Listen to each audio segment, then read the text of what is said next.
Señor ministro, señora delegada del Gobierno, señor secretario de Estado, señores miembros de la Asamblea y del Gobierno de la ciudad, señoras y señores, buenas tardes a todos y muchas gracias por asistir a esta comparecencia. Para el Gobierno de la ciudad siempre es un motivo de satisfacción recibir a un ministro del Gobierno de España. Siempre es grato y del mayor interés. Pero debo decir que en el caso de hoy, en el caso de la visita que nos hace el ministro de Política Territorial, esta satisfacción y este interés se acentúa. Y se acentúa por dos razones fáciles de entender. La primera de ellas porque el ministro de Política Territorial, antes de serlo, fue presidente del Gobierno de Canarias. Y esto significa mucho. Significa mucho porque se traduce en que no hay que contarle partes de la historia que le tenemos que contar habitualmente a personas que no han vivido la realidad extrapeninsular o insular. El ministro de Política Territorial sabe bien lo que significan las dificultades para el desarrollo económico en función de esta característica de extrapeninsularidad, la escasez de recursos naturales, la importancia que tienen las comunicaciones, lo que significa en un momento determinado la presión migratoria. Es decir, nos conoce bien y, por tanto, esto creo que es un valor añadido de mucha trascendencia. Y, en segundo lugar, la segunda razón a la que me refería es que es el Ministerio que tiene el encargo de hacer la coordinación, seguimiento acerca de la ejecución del Plan Integral para el Desarrollo Socioeconómico de Ceuta, aprobado en octubre de 2022. La entrevista que acabamos de realizar yo la califico de positiva porque ha sido una entrevista sincera, ha sido una entrevista cordial y a nosotros se nos ha brindado también la oportunidad de plantear determinadas cuestiones que considero son muy decisivas para el presente y porvenir de Ceuta. Lo primero que le he comentado al ministro, y él sabía, era que para Ceuta, para nuestra ciudad, existe un antes y un después del episodio fronterizo vivido en mayo de 2021. Digo un antes y un después porque aquel episodio, aquel duro trance, casi con toda seguridad, el más duro y difícil vivido en la historia reciente de nuestra ciudad, desveló o confirmó, según se mire, que Ceuta está afectada por unos condicionantes, por unos riesgos y por unas amenazas que no tienen parangón en el resto de España, salvo el caso de Melilla. Y que estos riesgos, estas amenazas y estos condicionantes exigen una política de Estado decidida, enérgica, continuada en el tiempo, para proteger a nuestra ciudad y al mismo tiempo para garantizar unos niveles de prosperidad, de estabilidad y de cohesión social que los ceutíes se merecen como el resto de los españoles. Para dar respuesta a esta situación, como digo, vivida en mayo de 2021, se activaron una serie de mecanismos y se tomaron decisiones políticas que considero relevantes. Entre ellas, la Estrategia de Seguridad Nacional, aprobada en diciembre de 2021, que incluye a Ceuta y a Melilla como una medida específica de protección dentro de esta estrategia. Y la otra, el mencionado Plan Integral para el Desarrollo Socioeconómico. Respecto de estas dos medidas, le he pedido al ministro que impulse la ejecución y seguimiento de estas actuaciones y, en particular, de las medidas que, en el ámbito de las mismas, pueden considerarse estratégicas por su capacidad transformadora, por el impacto que tienen en la calidad de vida de los ceutíes, en las posibilidades de desarrollo económico, en última instancia, en esa estabilidad y prosperidad a la que antes me refería. Le he hablado, por tanto, al ministro de las bonificaciones en las cuotas a la seguridad social, le he hablado de las acuciantes necesidades que tenemos en sanidad, en educación, en vivienda, en servicios sociales. Le he hablado del gran proyecto sobre cesión de suelo por el Ministerio de Defensa para construir viviendas, para el desarrollo económico, para la dotación de equipamientos. Le he hablado del proyecto histórico que significaría el enlace, la conexión eléctrica de Ceuta con la península mediante el tendido de un cable submarino. Le he hablado del abaratamiento de las comunicaciones, de la construcción del centro educativo en la parcela del Brul, de dar los primeros pasos para el desarrollo de esa ambiciosa pero legítima y necesaria construcción y desarrollo de una ciudad para la formación profesional, de una ley específica del suelo para Ceuta y Melilla, de la aduana comercial, que también está incluida en el plan integral, de la dinamización del puerto o de la remodelación de la Nacional 352 en su segunda fase. Para cada una de estas cuestiones el ministro ha tenido respuesta y yo le voy a dejar que sea él el que las haga públicas. También le he hablado de la Estrategia de Seguridad Nacional y de 3 aspectos de la misma que me parece relevante y que creo que los ceutíes esperan que nosotros, como Gobierno de la ciudad, lo planteemos. Es el tema de las infraestructuras y medios en los ámbitos de defensa y de seguridad, para los que queremos avances y mejoras y ampliaciones, la actualización del REF y su blindaje para ponerlo al servicio de ese modelo económico a cuyo tránsito aspiramos y que denominamos verde, azul e inteligente, y la cobertura en la hacienda local y autonómica de los déficits que provoca esos condicionantes estructurales a los que antes he hecho referencia. También he tenido la oportunidad de comentarle al señor ministro que Ceuta vive una situación difícil de tensión en el área de menores no acompañados. Vivimos una situación límite de verdadera emergencia y al respecto de esto le he pedido al señor ministro 2 cosas. Una, socorro para esta situación de emergencia que estamos viviendo, y la otra,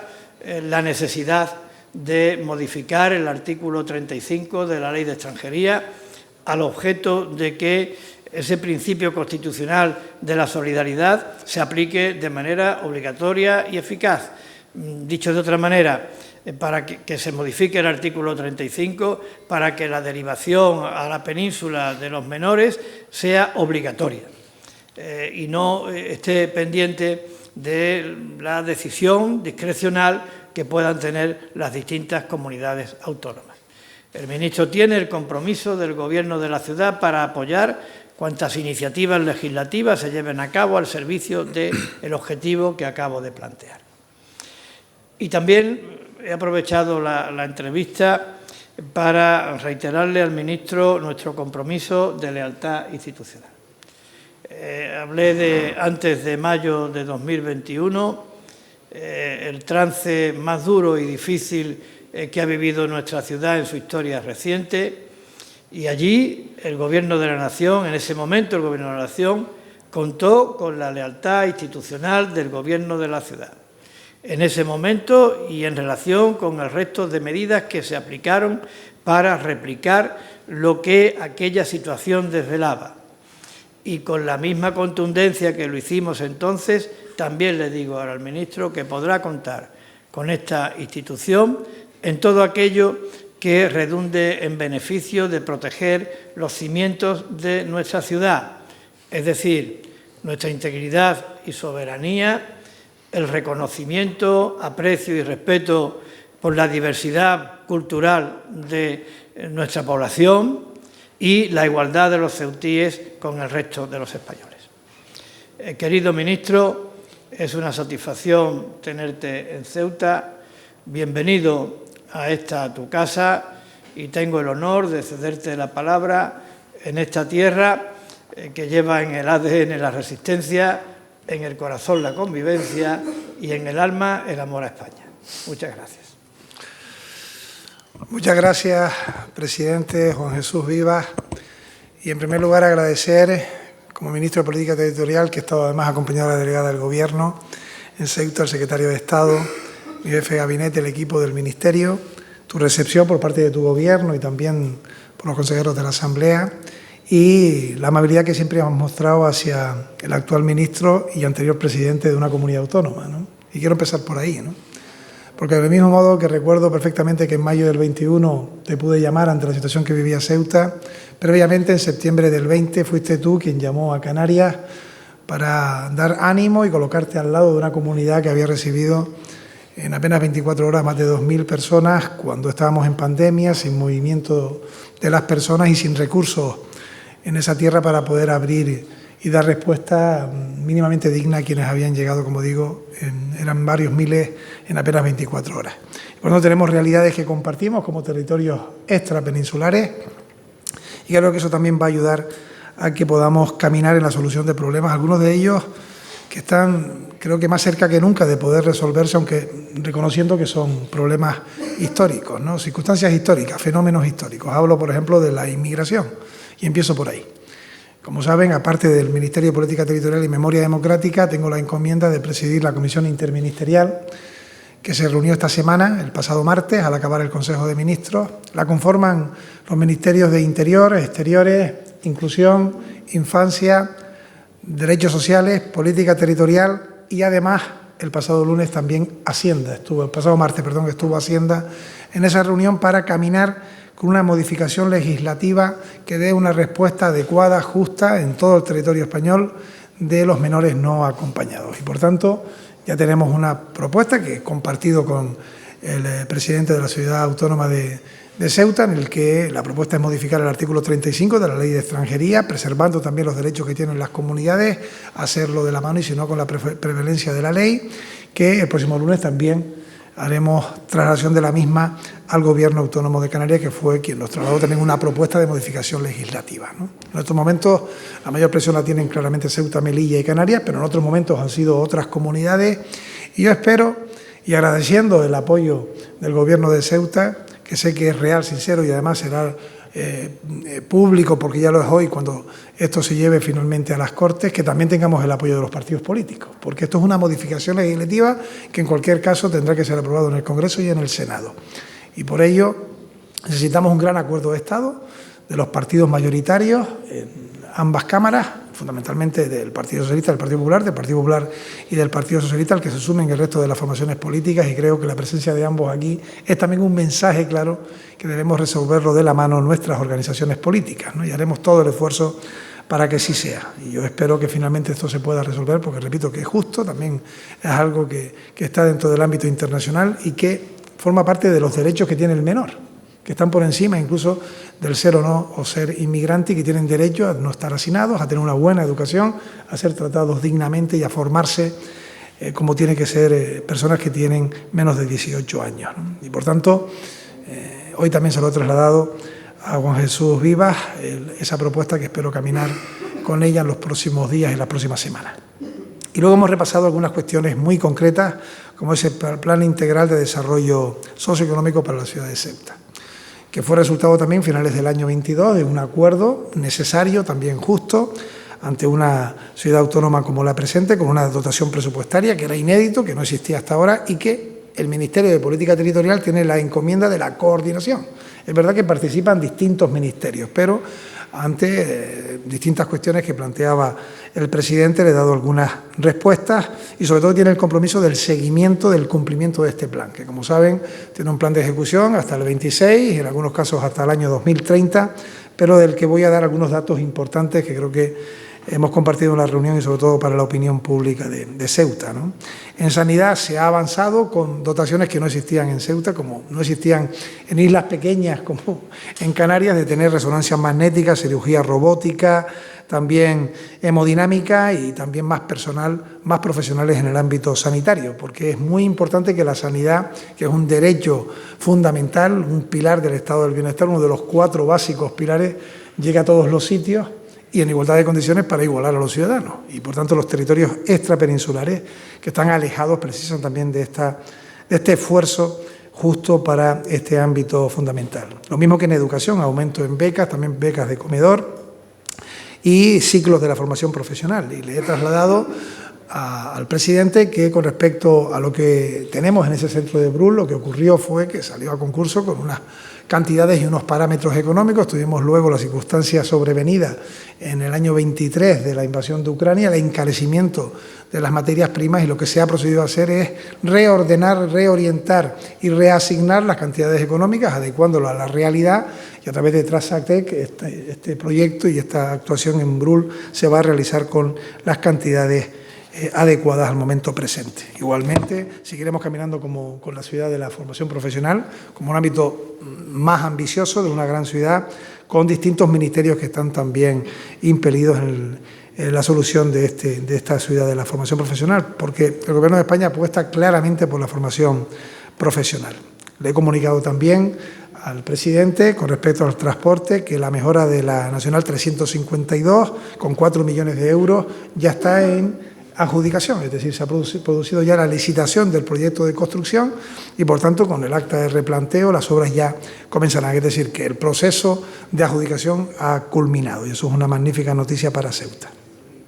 Con respecto a las ayudas al transporte de mercancías y de residentes, el 75% está anclado en los regímenes económicos, está anclado en los presupuestos del año 23 y está anclado en la prórroga presupuestaria del Gobierno de España del año 24. Entonces, no hay ningún riesgo con respecto al 75%, que es un crédito ampliable, que es un derecho de los territorios extrapeninsulares, como también en las ayudas a las mercancías con la península y también entre Ceuta y Melilla. Real Decreto Mayo del año 2023, su desarrollo está también garantizado con los fondos económicos que sean precisos por parte del Gobierno de España. Para eso hay un grupo de trabajo junto al Ministerio del Transporte para su dotación económica.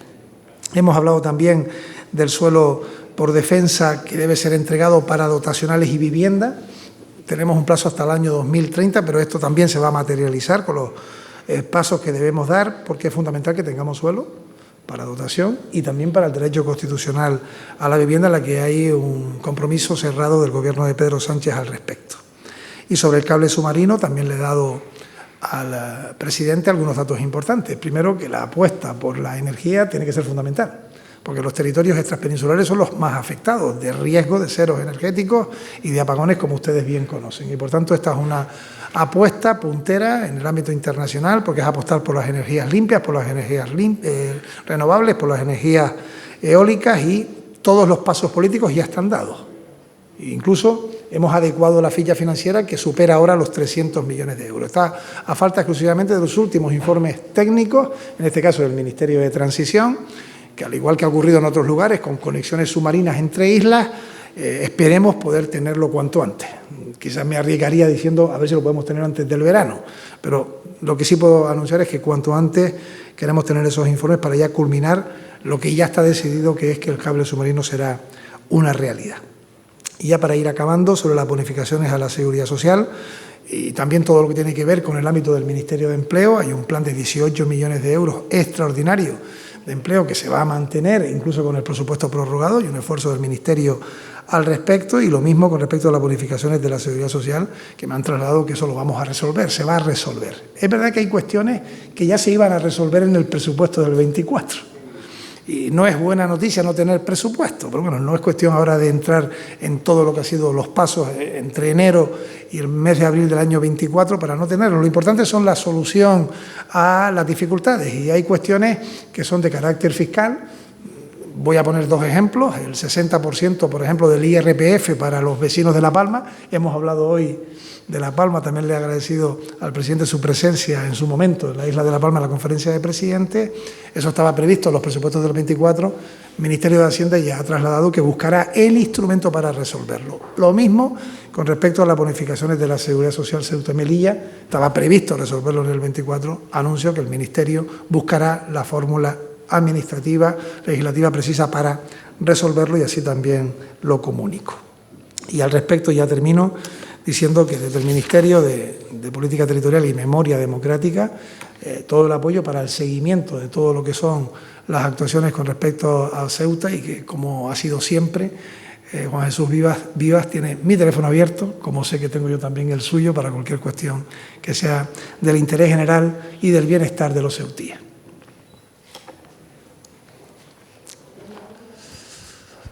Y ahora creo que nos tocaría, si hay preguntas. Sí, buenas tardes. Ministro, yo quisiera preguntarle por esto último, lo de las bonificaciones de las cuotas de la Seguridad Social, si hay un espacio temporal, si a usted le han dicho que esto va a estar resuelto este año y si va a estar atado a algún mecanismo o va a ser definitivo. O sea, cuando se vuelva al sistema anterior, que era el 50% lineal, se va a quedar así. No puedo entrar, lógicamente, en lo que son los pormenores, porque eso lo tiene que hacer el Ministerio pertinente, pero sí que puedo decir que tanto el Ministerio de Hacienda, con cuestiones que tenían que ver con carácter fiscal, como el de Trabajo, con cuestiones como esta, ya tenían la resolución prevista en el anteproyecto de presupuesto del 24. En estos momentos tenemos que ir aprobando, que bien puede ser a través de enmiendas en leyes vivas o a través de decretos, leyes u otros mecanismos, cuestiones que son fundamentales para el presupuesto del año 2024, estando prorrogado el del 23. ¿Por qué? Porque hay cuestiones que no están vivas porque no lo permite la prórroga presupuestaria del año 23. Son estos dos casos, claro, el 60% de la isla de La Palma o esta bonificación de la Seguridad Social, con lo cual ambos exigen un mecanismo específico. Pero se ha cerrado el que pueda yo comunicar, y de ahí el compromiso del Ministerio de Empleo, de Trabajo y también de Política Territorial, que esto se resolverá con el mecanismo administrativo pertinente y será en el ejercicio presente, lógicamente. Sí, usted con el asunto de los menores hablaba que esperaba contar con los apoyos de los partidos políticos para poderlo abordar, teniendo en cuenta que las zonas tensionadas son habitualmente Ceuta, Melilla y Canarias, controladas por el Partido Popular. ¿Espera que el Partido Popular dé el sí a esto? Conociendo bien el fenómeno migratorio, porque a nadie se le escapa de dónde vengo y dónde vivo,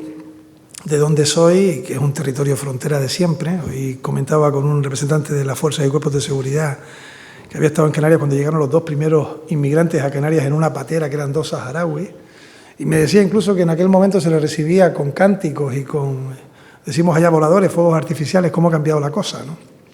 Sí tengo que decir que es absolutamente imprescindible que tengamos una modificación legislativa porque es de justicia. Se acaba de aprobar un pacto de asilo y migraciones en la Unión Europea que puede ser mejorable, pero que sin duda es mejor que lo que teníamos, que establece una obligatoriedad para los Estados para acoger a inmigrantes que llegan a los países frontera. Bueno, pues nosotros tenemos territorio frontera, a donde llegan inmigrantes a nado, llegan inmigrantes en pateras, en cayucos, y que tienen riberas, tienen playas, tienen costas, que tiene que responderse con un criterio de Estado homogéneo y de Unión Europea. Porque, como decimos siempre, cuando un inmigrante llega a Ceuta, está llegando a París, o cuando llega a Canarias, ¿no? Por tanto, yo espero, sinceramente, que el Partido Popular, porque sin su voto no es posible, esté a la altura de las circunstancias. En Canarias dicen que va a ser apoyada esa propuesta legislativa, ¿no? Pero lo tenemos que hacer en las Cortes. A mí lo que me preocupa las manifestaciones de la ultraderecha que dicen que donde ellos gobiernen con el Partido Popular no lo van a permitir. Pues yo creo que estamos ya a poco tiempo de saber cómo acaba este trabajo arduo que llevamos tiempo haciendo. No es fácil modificar el artículo 35, no es fácil, porque estamos hablando de competencias autonómicas, hay que hacerlo siempre con la preservación de la Constitución, de los estatutos de autonomía, que no en todos los sitios permite lo mismo, y por eso cuando se me pregunta a mí, oye, es que no se cumplen plazos, yo nunca he dado un plazo, pero tengo que decir que sin parar no es sencillo. En cualquier caso, podemos estar de acuerdo en los textos, pero quien tiene que votarlo finalmente son los representantes legítimos en las Cortes Generales, en el Congreso y en el Senado. Y yo espero que el Partido Popular esté a la altura de las circunstancias, como estoy diciendo.